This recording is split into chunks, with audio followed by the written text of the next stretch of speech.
Evangelho de Lucas, capítulo 1, versículo de 39 a 45.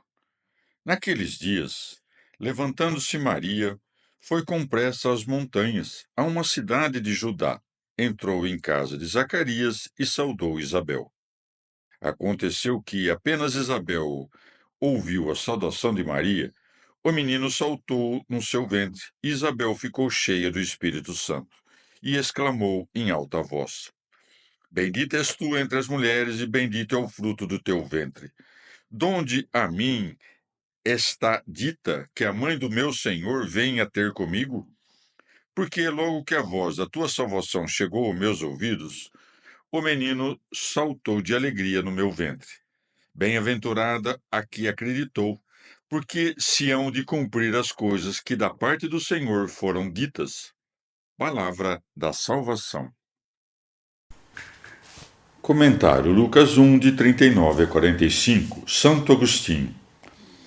Para dizer isso, como antes falou o evangelista, ficou cheia do Espírito Santo, o qual, sem dúvida, lhe revelou e por isso soube o que significava o salto do filho, isto é, que viera a mãe daquele de quem ele seria o precursor e a testemunha.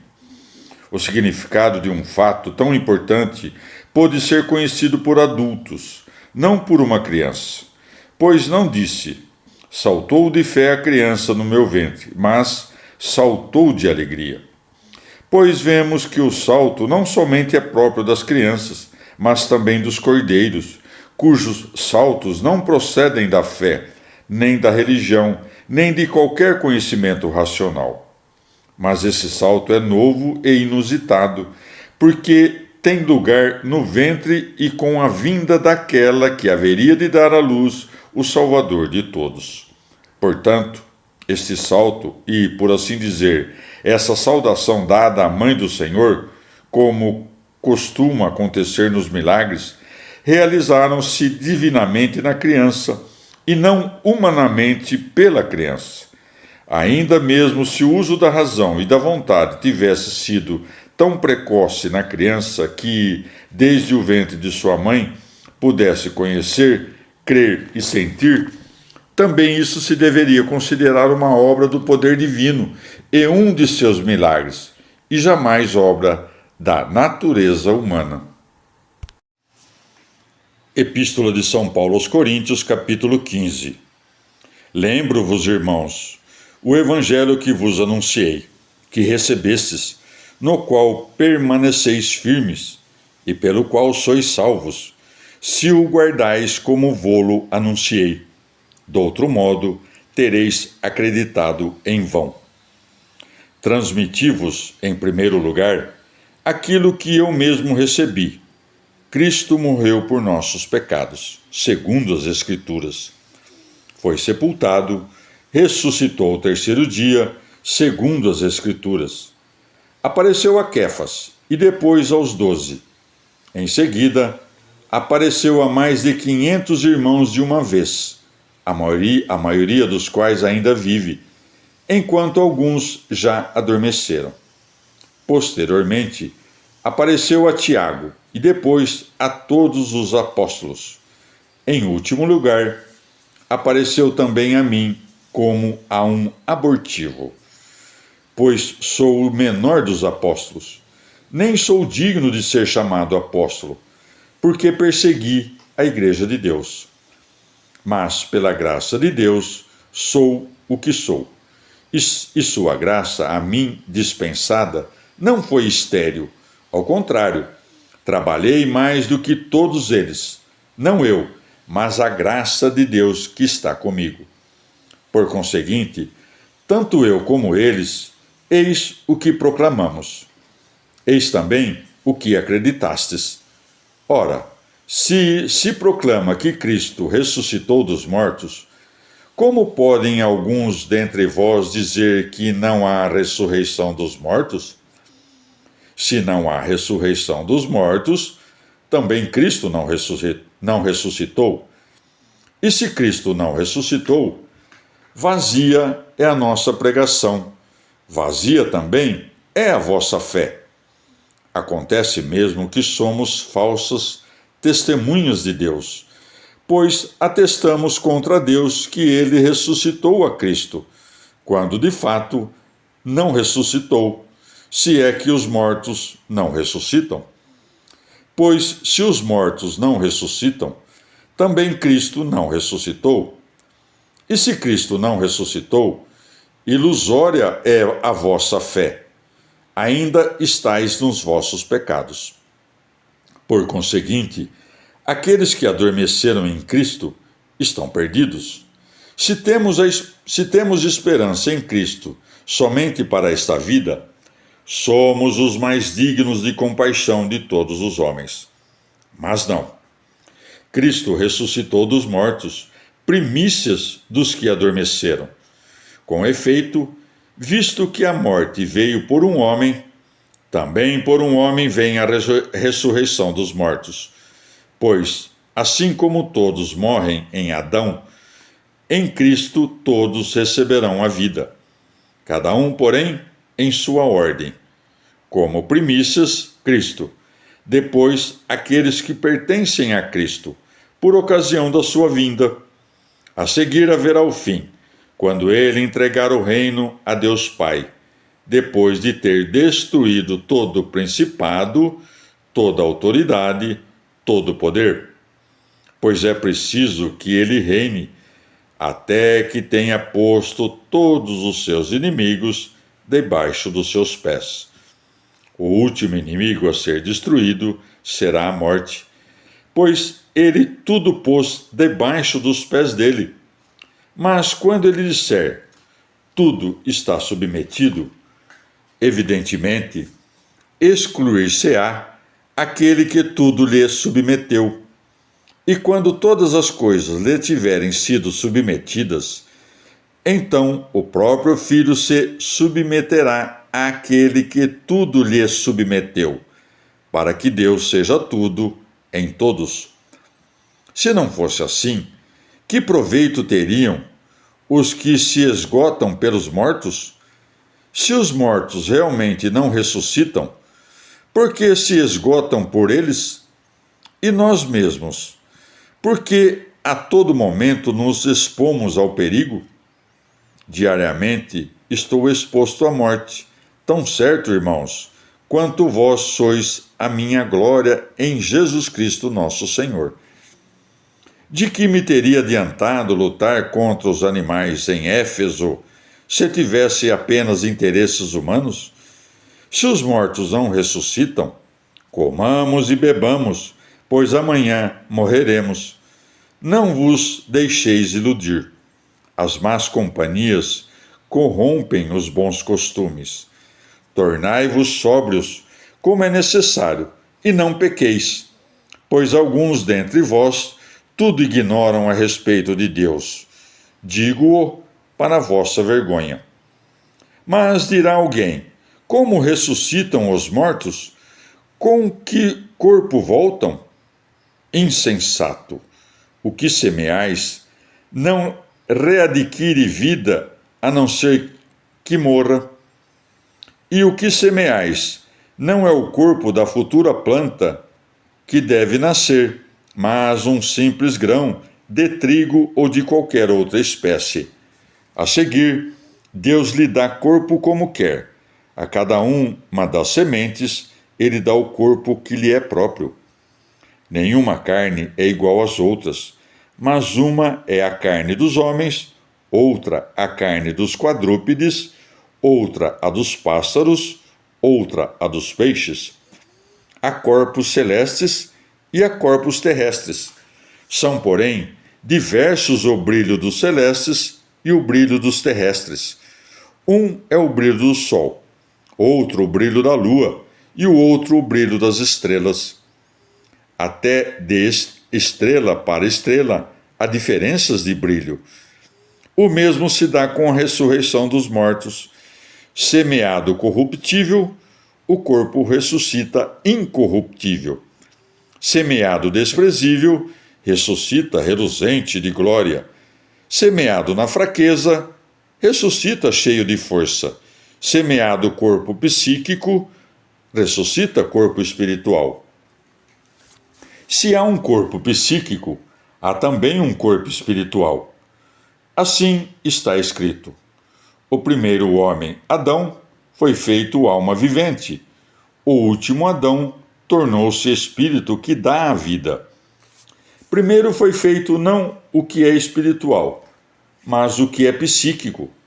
O que é espiritual vem depois. O primeiro homem tirado da terra é terrestre.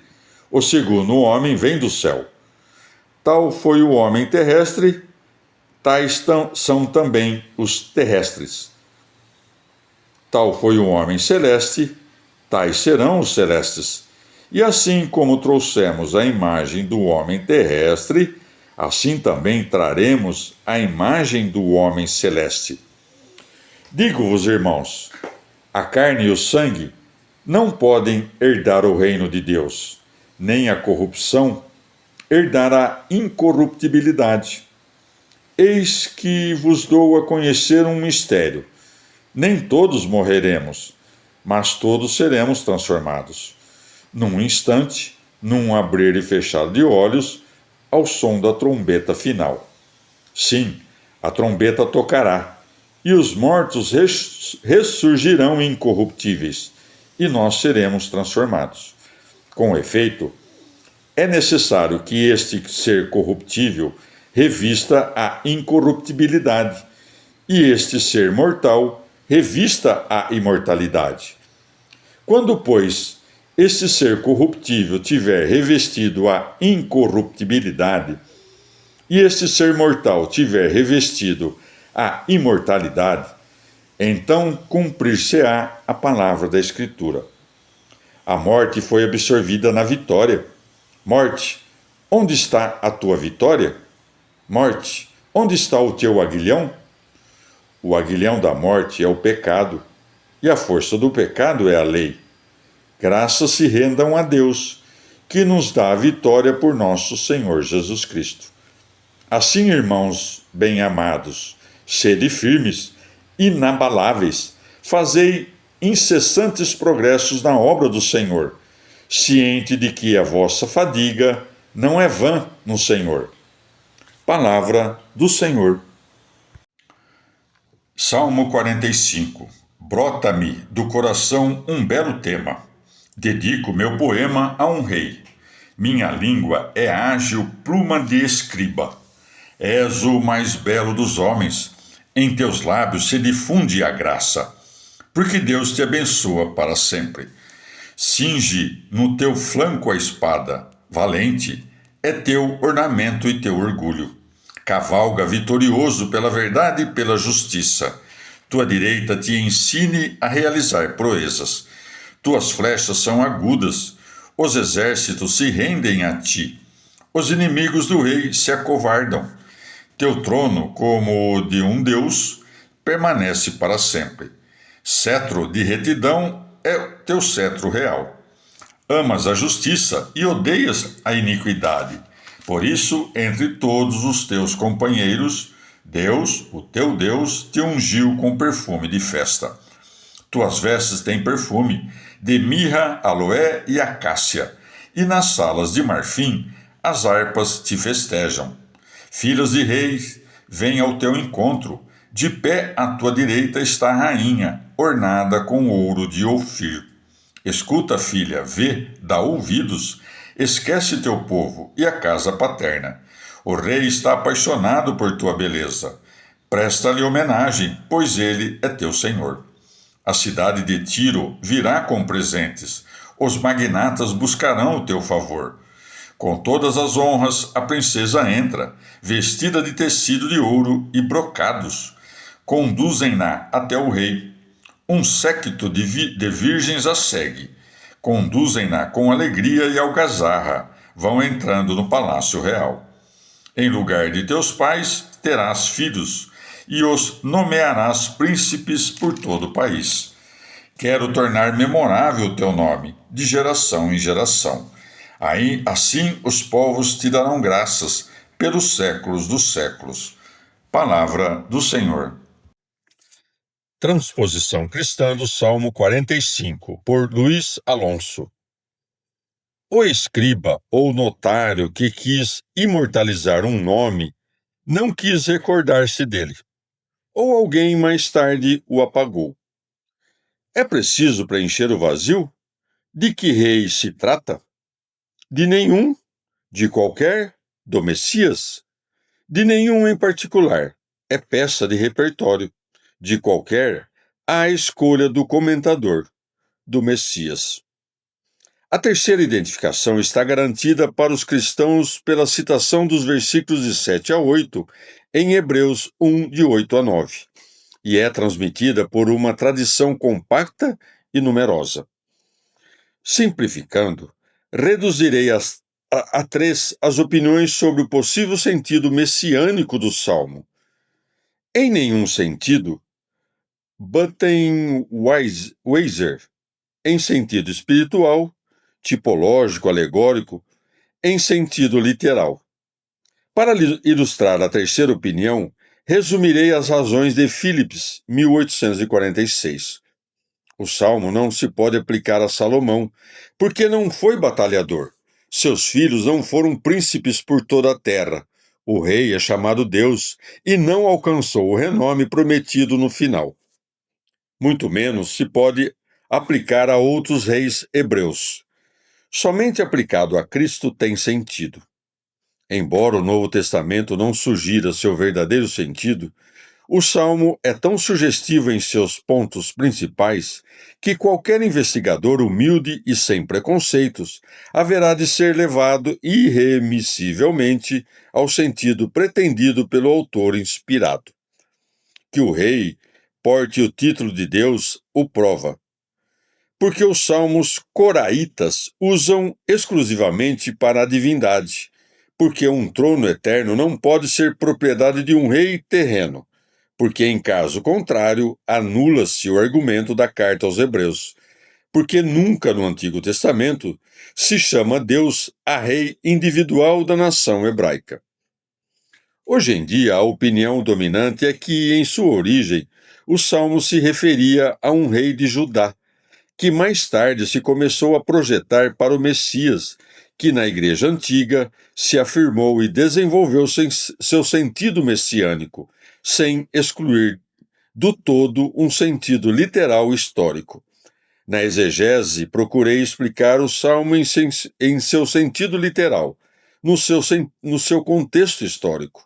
Os símbolos da luta pela justiça, da eleição por amor e do matrimônio, da realeza, abrem-se a nova expansão meditados no horizonte cristão. Livro do Apocalipse, capítulo 11. Entregaram-me um caniço semelhante a uma vara e me ordenaram: levanta-te e mede o templo de Deus, o altar e os que nele adoram. Excluí da medida o átrio externo do templo, porque é entregue aos pagãos, que pisotearão a cidade santa por 42 meses. Enviarei minhas 2 testemunhas que, vestidas de pano de saco, profetizarão por 1260 dias. São as 2 oliveiras e os 2 candelabros que estão diante do Senhor do mundo. Se alguém procura causar-lhes dano, lançarão pela boca um fogo que consumirá seus inimigos. Assim, deverá morrer quem tentar fazer-lhes mal. Elas têm poder para fechar o céu, de modo que não chova enquanto estiverem profetizando, e poder sobre as águas para transformá-las em sangue, e poder sobre a terra para feri-la com pragas quando quiserem. Quando terminarem seu testemunho, a fera que sobe do abismo lhes declarará guerra, as derrotará e as matará. Seus cadáveres ficarão estendidos na praça da grande cidade que traz o nome simbólico de Sodoma e Egito, onde o seu Senhor foi crucificado. Durante 3 dias e meio, gente de diversos povos, raças, línguas e nações vigiarão seus cadáveres e não permitirão que as sepultem. Os habitantes da terra se alegrarão por sua derrota e o festejarão, enviando presentes uns aos outros, pois aqueles dois profetas atormentavam os habitantes da terra.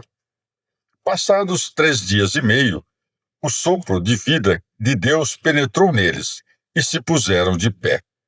Os que viram isso ficaram tomados de terror e ouviram uma potente voz celeste que lhes dizia: Subi para cá.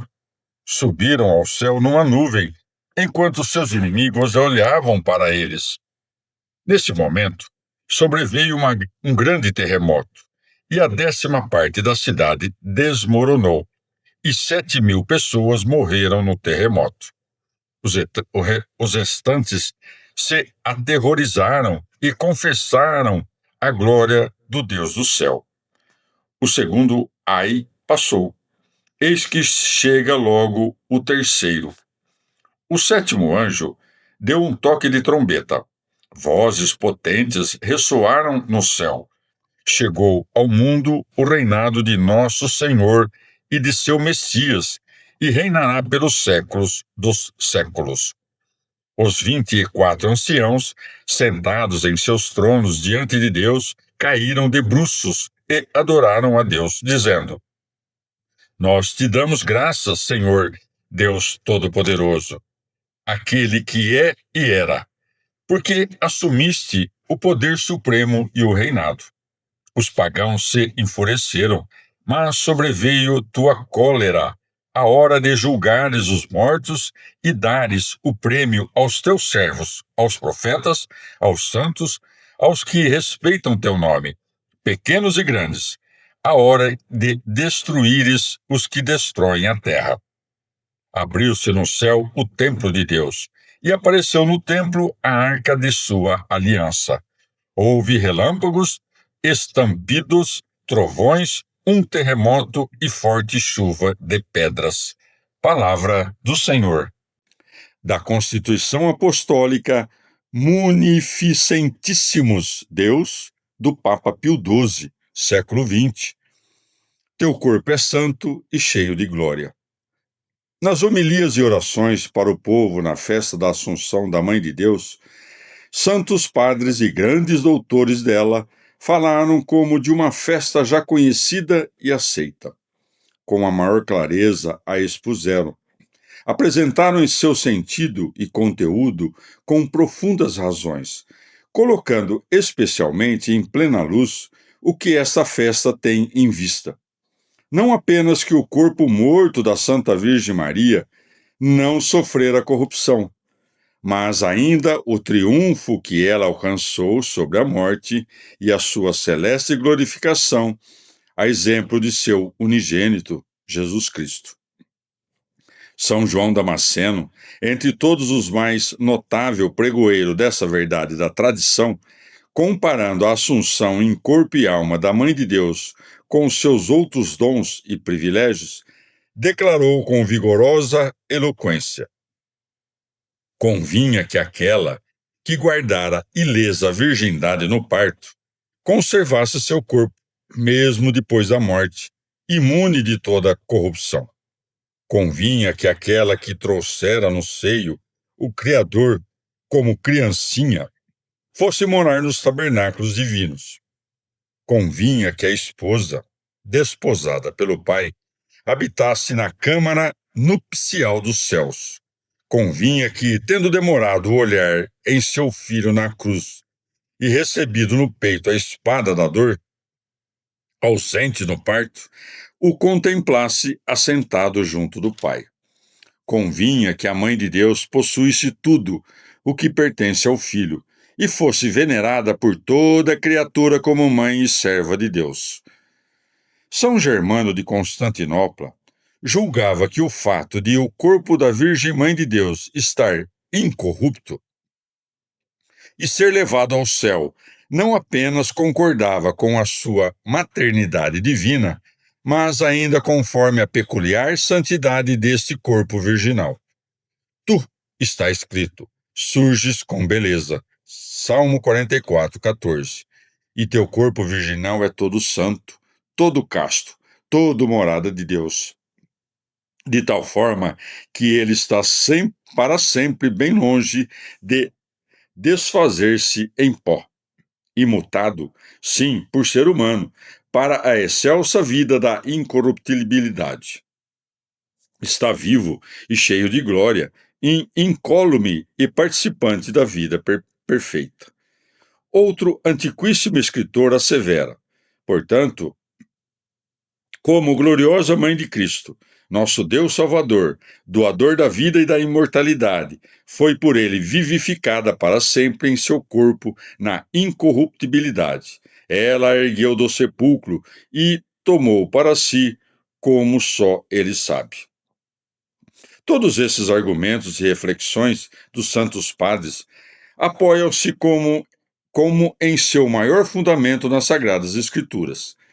Estas como que põem diante dos olhos a Santa Mãe de Deus, profundamente unida a seu Divino Filho, participando constantemente de seu destino.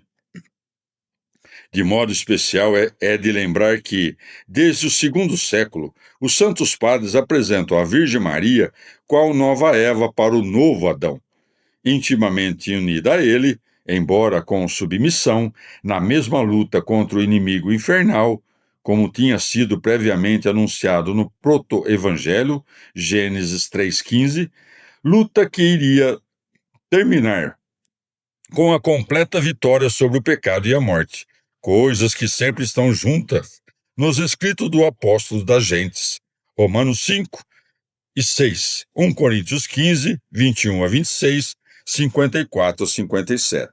Por esse motivo, assim como a gloriosa ressurreição de Cristo era a parte essencial e o último sinal dessa vitória, assim também devia ser incluída a luta da Santa Virgem, a mesma que a de seu filho, pela glorificação do corpo virginal.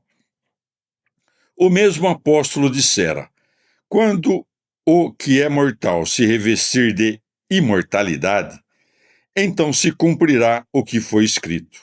A morte foi tragada pela vitória. 1 Coríntios 15, 54, Oséias 13, 14. Por conseguinte, desde toda a eternidade unida misteriosamente a Jesus Cristo, pelo mesmo desígnio de predestinação, a augusta Mãe de Deus, imaculada na concepção, virgem inteiramente intacta na divina maternidade, generosa companheira do divino Redentor, que obteve pleno triunfo sobre o pecado e suas consequências, ela alcançou ser guardada imune da corrupção, do sepulcro, como suprema coroa dos seus privilégios.